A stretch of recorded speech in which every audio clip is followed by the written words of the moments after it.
The old alien was dying. Everyone in the big space station could feel it. His name was Elder Vorthak, and he was the last one of his kind left in the whole galaxy. The precursors, they called his people. They were here before anyone else. Before the smart Altarians, before the bug-like Zephyrians, before the strong Chronic Empire, way before humans ever left their small blue planet. The meeting room was huge. It could fit 1,000 people. But today only the most important aliens sat in the floating chairs. They came from every corner of the galaxy. Some had 4 arms. Some had no arms at all. Some looked like giant rocks that could think. Others were just floating balls of light. But they all came to hear the Old One's last words. Elder Vorthak lay on a special bed in the middle of the room. His body looked like living crystal, but now it was getting dark. The light inside him was going out. For 3,000 years he had watched over the younger races. He had helped them when they needed it. He had stopped wars before they started. He had kept dangerous secrets locked away. "Listen to me," he said. His voice came through machines that changed his words into sounds the others could understand. "I must tell you something important before I die. There is a race you must never wake up. Never go near them. Never make them angry." The aliens looked at each other. Some rolled their eyes. Others made sounds like laughing. The Old One was dying, and dying people sometimes said crazy things.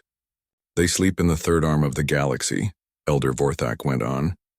His crystal body was getting darker. "On a blue world they call Earth. The beings there call themselves humans. You must leave them alone. Promise me this." A tall, proud Altarian stood up. His name was High Commander Zoltar. His people were the smartest in the galaxy. They had built computers that could think faster than any living mind. "Elder, with respect, we have studied this species you speak of. They are weak. They fight each other over small pieces of land. They cannot even leave their own planet without help." "You do not understand," the dying elder said. His voice was getting weak. "What they are now is not what they will become. I have seen it in the old records. My people, we studied them long ago. We watched them grow. We saw what they could do." A Chronic general laughed. The Chronic were the strongest fighters in the galaxy. Their ships were like flying cities full of weapons. "Old One, my people have conquered 50 worlds. We have never lost a battle. If these humans are so dangerous, why do they still live on one small planet?" Elder Vorthak tried to sit up. The effort made him shake. "Because they have not woken up yet. They do not know what they are. They do not remember the fire inside them. But if you make them angry, if you hurt them, if you try to control them, the fire will wake up, and when it does, the whole galaxy will burn." The aliens in the room started talking to each other. Some were worried. Most thought the Old One had lost his mind. A few were already making plans. If these humans were as weak as they looked, maybe they could be useful. Workers, slaves, soldiers. "I have watched other races like them," the elder said. His voice was now just a whisper. "Long ago there were others who carried the same fire. They all died out. All but one. The humans are the last ones left with that spark inside them. The spark that refuses to die. The spark that turns impossible into possible." The room got quiet. Even the ones who did not believe him could hear the fear in his voice. "They are not like you," Elder Vorthak said. "They are not like us.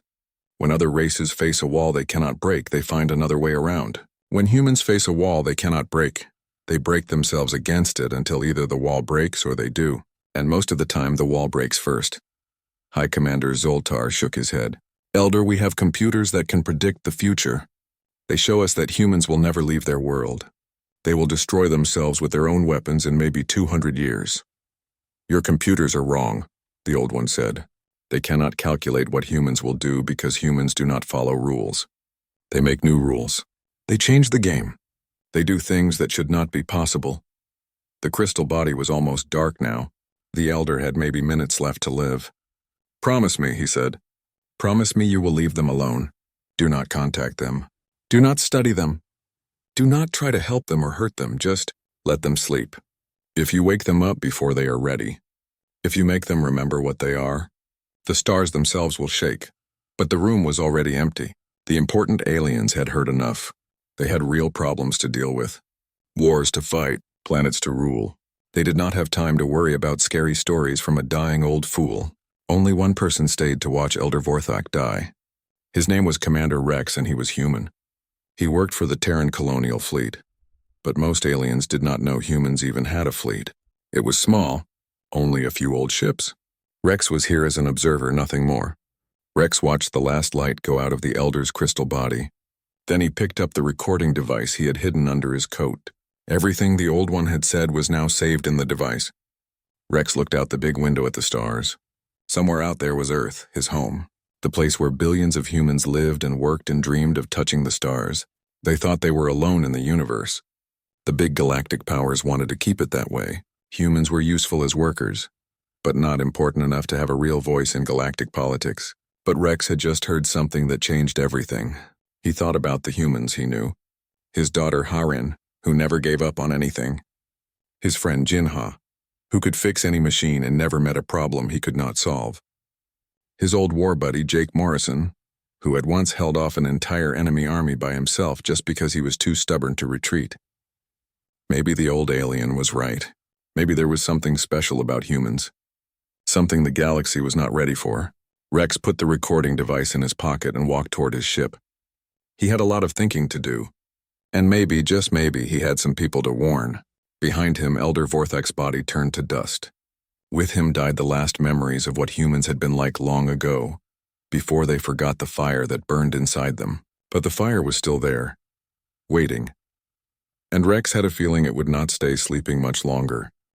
6 months had passed since Elder Vorthek died. Commander Rex kept the old alien's warning secret, but he watched the news from human space every day. What he saw made his blood run cold. The Kronak Empire had decided that humans made good slaves. They attacked 3 human colonies without warning. They said humans were too weak to fight back. They said humans would be grateful to serve a stronger race. They were wrong. Captain Jinha Park stood on the bridge of his ship, the Defiant Dawn. Around him, space was full of broken metal and fire. What used to be 43 Kronak warships was now just floating junk. Jinha's fleet had only 12 small ships, but somehow they had won. "Captain," said Harin from her seat at the communication station. Her hands were shaking, but not from fear. She was excited. "We are getting messages from 17 Kronak worlds. They want to surrender to us," Jinha almost laughed. 3 days ago, the Kronak Empire thought humans were good only for digging in mines and cleaning their ships. Now those same Kronak were begging humans not to hurt them. "Tell them we want all Kronak ships out of human space," Jinha said. "Tell them they have to pay us back for every human they killed or hurt. And tell them if they ever come back, we will not be so nice next time." The bridge crew cheered. They were all humans who had lost their homes when the Kronak attacked. They had families in work camps on Kronak worlds. They had children who were taken away to be slaves. But now they were winning. Harin looked at her captain. "Sir, how did we do it?" Their ships were bigger. They had more weapons. They had better armor. By every rule in the book, we should be dead. Jinha thought about that. He remembered the moment when the Kronak admiral told him to surrender. The alien had said humans were too weak to fight a real war. Something inside Jinha had gotten very angry when he heard that. Not just regular angry. Something deeper. Something that felt like fire. "We did not fight by their rules," Jinha said. "When they came at us in a straight line like a good military formation, we scattered like crazy people. When they tried to surround us, we rammed their ships. When they thought we would retreat, we attacked. We did everything wrong, and that made it right," Harin nodded. She understood. The Kronak fought like they had been taught in military school. Humans fought like they were trying to survive. But the victory at New Sol was not the only strange thing happening in human space. On Kepler 442b, a mining engineer named Quan had done something impossible. The Zephyrian Collective sent a whole invasion fleet to take over the human mining station there. The Zephyrians were like a giant hive mind. All their thoughts connected together. They planned perfect attacks because they could think as one giant brain. Quan was just one human with some mining equipment and a bad attitude. The Zephyrians surrounded the mining station with 50 ships. They sent a message telling Quan to give up. They said resistance was useless because they could predict everything he would do. Quan sent back a message that made no sense to them. "Come and take it." For 3 weeks, the Zephyrian fleet tried to capture the mining station. Quan turned the mining lasers into weapons. He used the ore processors to make explosives.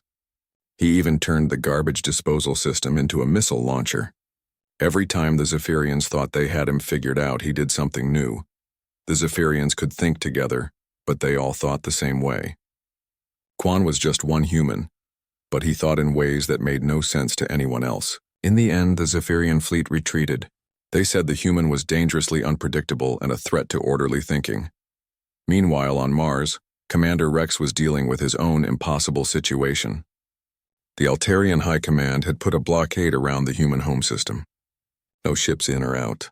They said it was for the humans' own good. They said humans needed to be protected from themselves. Rex knew better. The Altarians were scared. They had heard about Jinha's victory and Quan's defense. They wanted to keep humans trapped so they could not spread their dangerous ideas to other parts of the galaxy. Rex had a fleet of 20 ships. Old ships that were supposed to be scrapped years ago. The Altarian blockade had 300 ships, all new and powerful. "Commander," said his second officer, Jake Morrison, "the Altarians are demanding we surrender. They say if we do not give up, they will destroy Earth." Rex looked at Jake. They had fought together in the old days before first contact with aliens. Back then, they thought the biggest threat to humanity was other humans. Now they knew better. "Jake, do you remember the Battle of Thermopylae?" Rex asked. Jake smiled. 300 Spartans against the entire Persian army. They all died, but they made the Persians pay for every step. "Right, but we are not Spartans," Rex said. "We are humans. And humans do not just make the enemy pay, we make them regret they ever met us." Rex gave the order to attack. What happened next made no sense to anyone watching. The human ships did not try to fight the Altarian blockade head-on. Instead, they used old mining charges to create an asteroid field. They hid in the rocks and picked off Altarian ships one by one. When the Altarians tried to follow them into the asteroids, the humans used the rocks as weapons, pushing them into enemy ships. It took Rex 6 hours to break a blockade that should have been unbreakable. When it was over, half the Altarian fleet was running away and the other half was asking for rescue. News of these victories spread fast across the galaxy. Some aliens were worried, others were angry. A few were starting to remember Elder Vorthak's warning. But most importantly, humans were starting to remember something too, something they had forgotten after centuries of being told they were weak and unimportant. They were starting to remember that humans had conquered their own world, not by being the strongest or the smartest, but by never giving up, by refusing to accept that anything was impossible, by having a fire inside them that burned hotter when things got harder. Deep in space, old machines that had been sleeping for thousands of years started to wake up. The precursors had left monitors throughout the galaxy, watching for signs of the Third Awakening. The machines detected something in human space, something that had been sleeping for a very long time. The fire was waking up, and once it was fully awake, nothing in the galaxy would ever be the same. On his ship, Commander Rex looked at the recording of Elder Vorthak's last words. The old alien had been right about everything. Humans were not like other races. They did not follow rules. They changed the game and they were just getting started. Dr. Lisa Park could not believe what she was seeing. The test results were impossible, but they were also true. She ran the tests 5 more times. Every time, she got the same crazy answer. Lisa worked at the Human Research Center on Luna Station. Her job was to study how humans were changing as they spread across the galaxy. She thought she would find small changes. Maybe humans who lived on different planets would grow taller or shorter. Maybe their skin would change color. Normal evolution stuff. Instead, she found something that made her hands shake. "Computer, call Commander Rex," she said to the air. "Emergency priority," the computer beeped. "Commander Rex is not available. He is leading the defense of Proxima Station." Lisa forgot about that. Half the human fleet was fighting another alien attack. This time it was 3 alien races working together. They called themselves the Stability Alliance. They said humans were becoming too dangerous and needed to be stopped.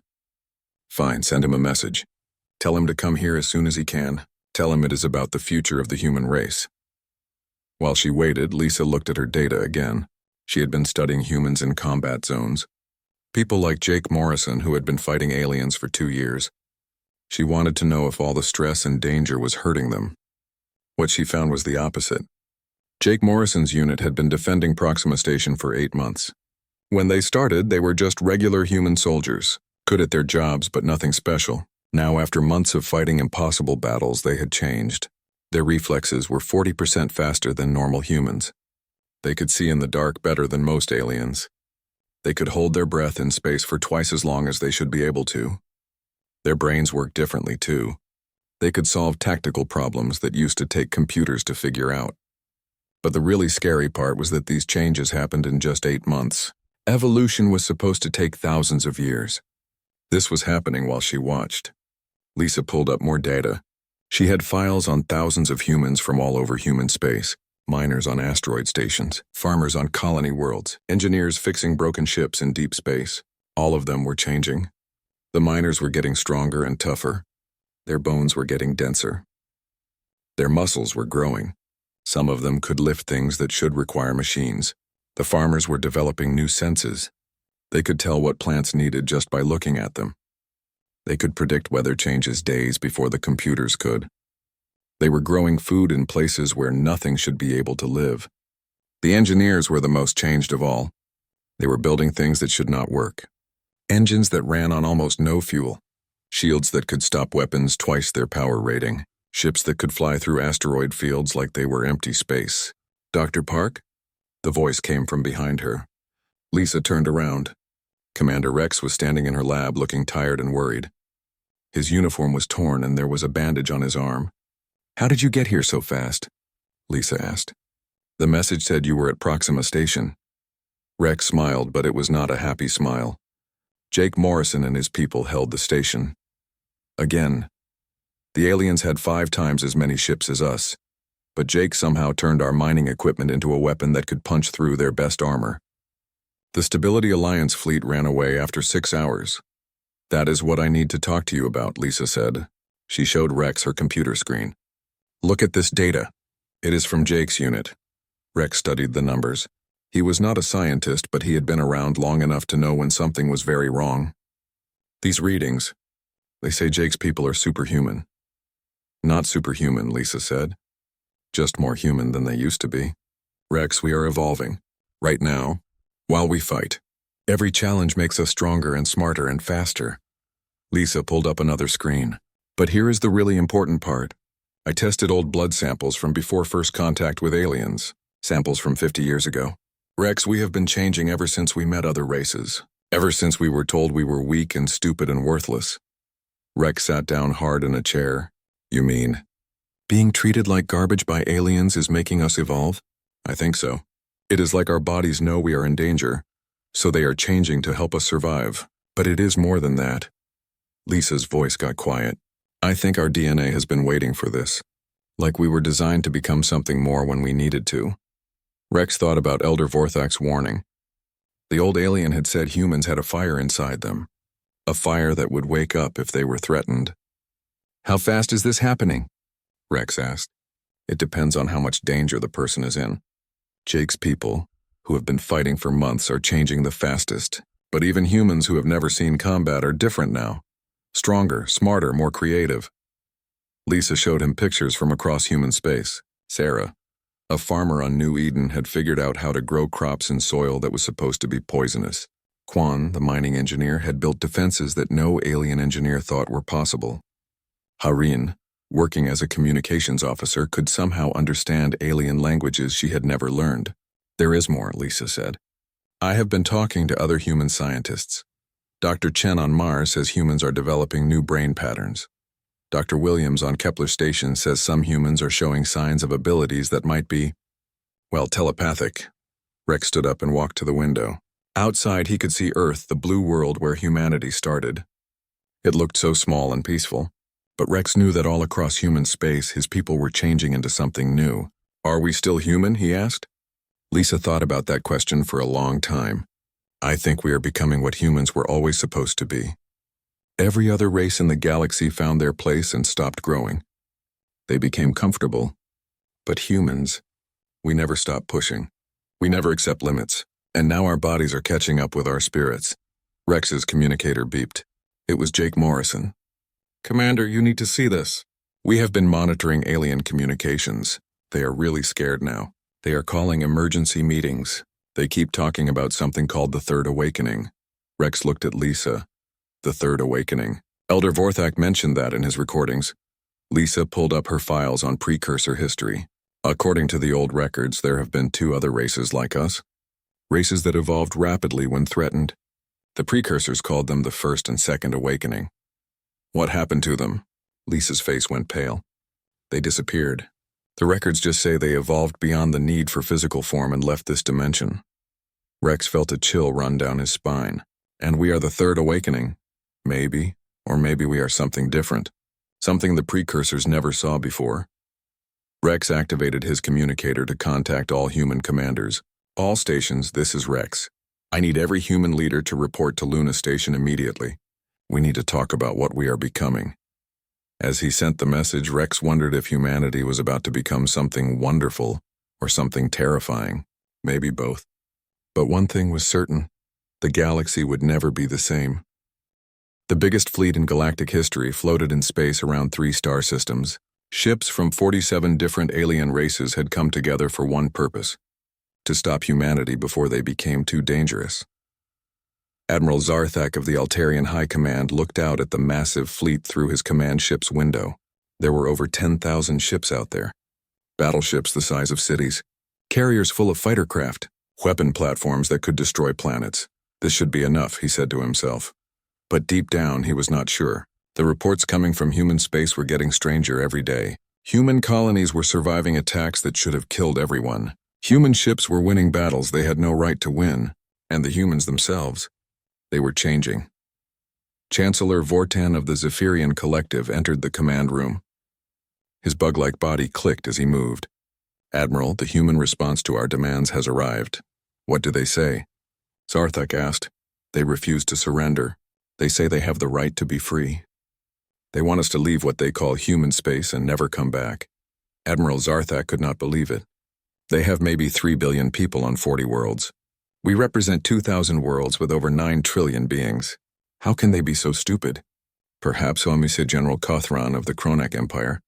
They do not understand numbers. My people have been studying human behavior. They seem to think that wanting something very much is the same as being able to get it. The 3 alien commanders laughed. They had seen this before with younger races. Some species went through a phase where they thought they were special. Reality usually fixed that problem quickly. Sir, said a communications officer, the humans are sending an envoy. One ship requesting permission to come aboard. Zarthak was surprised. Maybe the humans were smarter than he thought. Maybe they wanted to surrender after all. Let them come, but search their ship for weapons first. An hour later, Jake Morrison stood alone on the bridge of the Altarian flagship. Around him were dozens of alien officers, all staring at him like he was some kind of dangerous animal. Jake did not look dangerous.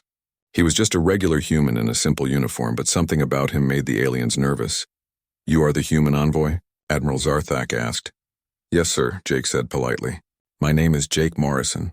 I am here to deliver a message from the Human Colonial Authority. Good. I hope it is your surrender. Jake smiled, and several aliens took a step back. There was something in that smile that they did not like. Not exactly, Jake said. I am here to tell you why you are going to lose this war. The bridge went silent.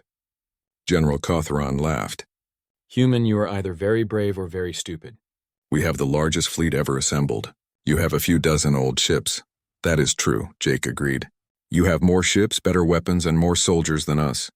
In any normal war you would win easily. Then why do you think you can win? Chancellor Vortan asked. Jake looked around the bridge at all the aliens watching him. Because you still do not understand what makes humans different. It is not that we are stronger or smarter than you. We are not. But we have something you do not have. Wait, what is that? Admiral Zarthak asked. We look at impossible situations and ask one question. How do we win anyway? Jake touched his communicator. Across the 3 star systems, space started to shimmer. Ships appeared out of nowhere. Not dozens or hundreds, but thousands. Human ships that should not exist. The alien fleet's sensors went crazy. Alarms started ringing on every ship. Where there had been empty space moments before, there were now human vessels everywhere. Impossible, whispered Admiral Zarthak. Where did they come from? Jake's smile got bigger.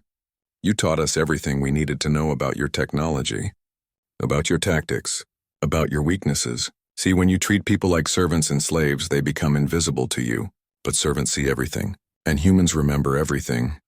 The first human weapons fired before the alien fleet could react. But these were not normal weapons. They were things that should not work, built by human engineers who had evolved beyond normal limitations. Energy beams that could bend around shields, missiles that learned and adapted as they flew, torpedoes that turned into clouds of tiny ships that could think for themselves. "This is impossible," Admiral Zarthak said as his flagship shook under attack. "These weapons violate the laws of physics." Jake shrugged. Humans never were good at following laws, especially ones that say we cannot do something. On the human command ship Phoenix Rising, Captain Jinha Park watched the battle unfold. Next to him, Harin was coordinating the attack with a speed and precision that should have required a computer. "Harin, how are our people doing this?" Jinha asked. 6 months ago, none of us could fight like this." Harin's eyes glowed slightly as she processed information from hundreds of ships at once. "I think we are becoming what we need to become, Captain. The galaxy pushed us, so we pushed back. And we pushed harder." Across the battle, human ships were doing things that made no sense. They flew through enemy fire like they knew where every shot would go. They coordinated attacks without talking to each other. They adapted to alien tactics faster than the aliens could change them. Commander Rex, leading a squadron of fighter ships, felt something strange happening to his mind. He could sense where the enemy ships were without looking at his screens. He could predict what they would do before they did it. And somehow he could feel the other human pilots around him, like they were all part of the same person. "This is Rex to all human ships," he said into his communicator. "I think we are connecting to each other somehow. Like a network, use it. Let it guide you." The human fleet moved like one giant organism. When one ship was in trouble, others came to help without being asked. When a weakness was found in enemy defenses, every human ship knew about it instantly. On the Altarian flagship, Jake Morrison watched the alien officers panic as their perfect fleet fell apart around them. "You want to know the real difference between humans and every other race?" Jake said calmly. "When you face something impossible, you accept it. When we face something impossible, we change reality until it becomes possible." Admiral Zarthak looked at his tactical display. In just 1 hour, his massive fleet was being destroyed by forces that should not exist. "What are you?" he whispered. Jake's answer was simple. "We are what happens when you tell humans they cannot do something. We are evolution with an attitude. We are the fire that burns in the dark." The battle was over in 3 hours. The greatest fleet in galactic history was broken. Some alien ships escaped, others surrendered. Many just floated in space, their crews too shocked to move. As Jake prepared to return to his ship, Admiral Zarthak grabbed his arm. "This is not over," the alien said. "There are other fleets, other races. They will come for you." Jake looked at him with eyes that seemed older than they should be. "Let them come," he said. "Every time someone tries to stop us, we become something stronger. You have not seen anything yet." As Jake's ship flew away, the surviving aliens started sending messages across the galaxy. Emergency broadcasts, warnings, pleas for help. The third awakening was complete. Humanity had remembered what it meant to be human, and now the real war was about to begin. 5 years had passed since the Battle of the Three Systems. The war was over, but the galaxy would never be the same. Captain Harin Kim walked through the halls of what used to be the Galactic Council building. Now it was the headquarters of the Human Colonial Authority. The same place where aliens once decided the fate of lesser species was now run by the species they had called weak. But Harin did not feel like a conqueror. She felt tired. The war had lasted only 18 months after the big battle. Not because humans lacked the power to end it sooner, but because they chose to be merciful. When the alien fleets were broken and their worlds were defenseless, humanity offered friendship instead of revenge. Some alien races accepted. The smart ones realized that humans were not monsters. They were just people who had been pushed too far and pushed back harder. These aliens joined the new galactic community where everyone was equal. Other races ran away to distant parts of the galaxy. They sent warnings to anyone who would listen about the dangerous humans and their impossible fire. A few races, the wisest ones, studied what had happened and learned from it. They started encouraging their own people to grow and change instead of staying the same forever. "Harin," said a familiar voice. She turned around to see Commander Rex walking toward her. He looked older now, with gray in his hair and lines around his eyes. The war had been hard on everyone, even the winners. Rex, she said with a smile. How did the exploration mission go? Rex handed her a data pad. Jinha found something interesting in the galactic core. Long-range sensors are picking up huge structures out there. Ancient ones, probably left by the precursors. Haran studied the readings. The structures were massive. Some were bigger than planets. They had been hidden behind energy fields that humans could now see through, thanks to their evolved senses. What do you think they are? She asked. Maybe a test. Maybe a gift. Maybe both. Rex looked out through the building's big windows at the stars. Jinha says he can hear something calling from out there, like a voice in his head telling him to come closer. Haran nodded. She had felt it too. All evolved humans had. A pull toward the center of the galaxy. A feeling that something important was waiting for them there. Are we ready for whatever is out there? She asked. Rex smiled. It was the same smile he had worn when he decided to attack the Altarian blockade all those years ago. Ready or not, we are going to find out. That is what humans do. In the months that followed, human exploration fleets pushed deeper into the galactic core than any species had ever gone. What they found there changed everything they thought they knew about the universe. The precursors had not disappeared. They had evolved beyond physical form, just like Dr. Lisa Park had discovered in the old records. But unlike the first two awakened races, the precursors had not left the galaxy. They had been watching, waiting. Captain Jinha Park stood on the bridge of his ship, the Pioneer's Dream, as it approached the largest precursor structure. It was a sphere the size of a moon, made of materials that seemed to shift between solid and energy.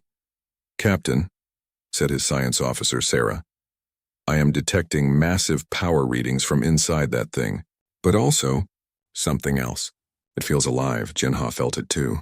The structure was not just a machine. It was something that could think and feel, and it was very, very old. A voice spoke in Jinha's mind. Not words, but thoughts that became words when they reached his brain. Welcome, children of the Third Awakening. We have been waiting for you. The sphere opened like a flower blooming.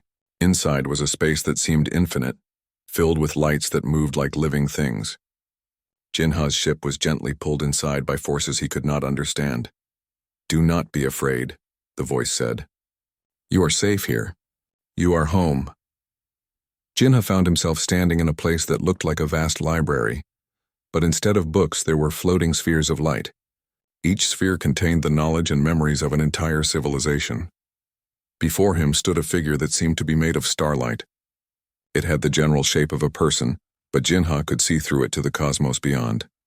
You are a precursor, Jinha said. I am what the precursors became, the being replied, as you are what humans are becoming. The Third Awakening has succeeded where the first two failed. What do you mean? The being gestured to the spheres of light around them.